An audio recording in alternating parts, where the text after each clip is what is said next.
వాక్య పఠన భాగము హోషేయ గ్రంథము 8వ అధ్యాయం. 10 గోత్రముల వారు బెన్యామీను యూదాల నుండి వేరైపోయారు. ఈ 2 గోత్రముల వారు యూదా వారిగా ఇక్కడ సూచించబడినారు. మిగిలిన 10 గోత్రములు ఇశ్రాయేలు లేక ఎఫ్రాయిముగా పిలువబడినారు. దేవుడు ఎఫ్రాయిమును ఒక అడవి గాడిదని పిలిచాడు. ఎఫ్రాయిము విగ్రహారాధికుడు.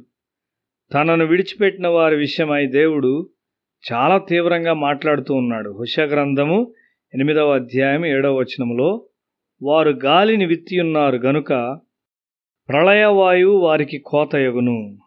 విత్తినది పైరు కాదు, మొలక కాదు. పంట ఎత్తినది, అది పంటకు వచ్చిన ఎడల అన్యులు దాన్ని తినివేతురు.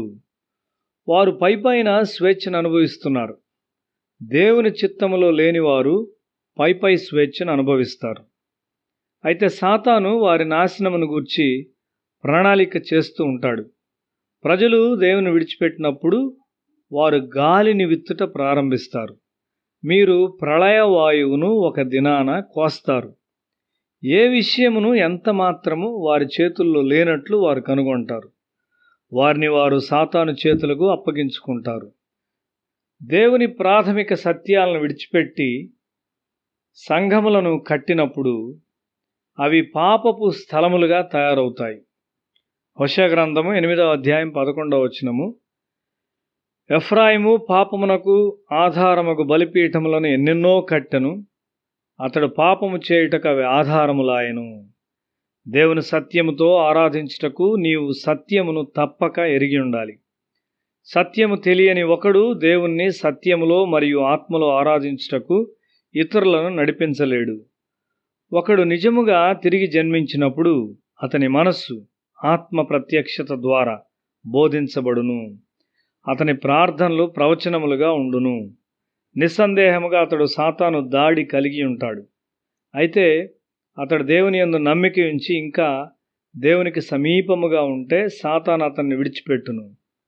అతడు వాక్యమునకైన ఒక దైవిక భాష్యము కలిగి ఉండును. నీ కొరకైన దేవుని ఉద్దేశ్యమును మరియు ప్రణాళికను అనుసరించుము. మనమంతా ఆయన ప్రణాళికలో ఉన్నప్పుడు మనము పరిపూర్ణముగా పెనవేసుకున్న వారముగా ఉండి కలిసి పనిచేస్తాము. యూదా దాని తప్పులన్నిటితో ఇంకా దేవుని వెంబడిస్తూ ఉన్నది. యూదా కూడా శిక్షించబడింది. నీతిమంతులు 7 మార్లు పడిపోవచ్చు గాని వారు మరలా లేస్తారు. దుష్టులు పడిపోతారు, మరలా ఎన్నటికీ లేవరు. జీవితంలో నీ ఎంపికలు చాలా ప్రాముఖ్యం. నీ ఆత్మీయ జీవితము కాపాడబడినట్లు ప్రతి విషయంలో దేవుడే ఎన్నిక చేయనట్లు నీవు తప్పక అనుమతించాలి.